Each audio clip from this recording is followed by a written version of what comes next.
Основното јавно обвинителство во Кочани доставило барање до општинската администрација да обезбеди дополнителна документација за издавањето согласност за изградба на мини хидроцентралата на Мала река.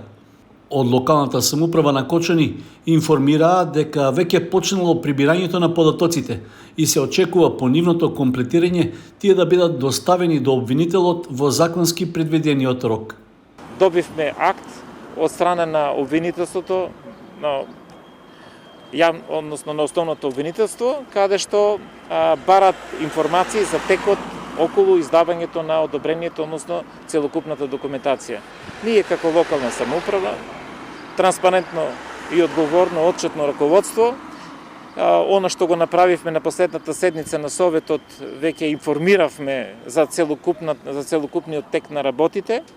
Секако дека на основното обвинителство ќе ги доставиме сите документи кои што ги имаме на располагање, се со цел да ја утврдат фактичката состојба и секако ние како локална самоуправа целокупната постапка ја замрзнуваме и ќе чекаме понатамошни инструкции од надлежните што и како.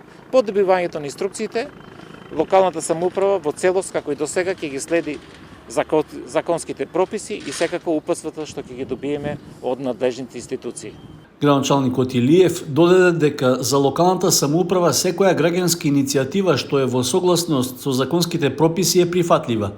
Идејата на невладините организации за одржување референдум ја оценува како сосема легитимна. Предходно, 20 на локални невладени организации кои се здружија во Одборот за здрав живот во Кочани најавија дека постои можност за организирање протест за запирање на изградбата, но и постапка за ново изјаснување на граѓаните, затоа што се сомневаат дека воопшто се одржала јавна расправа за изградба на мини хидроцентралата кај Браната градче.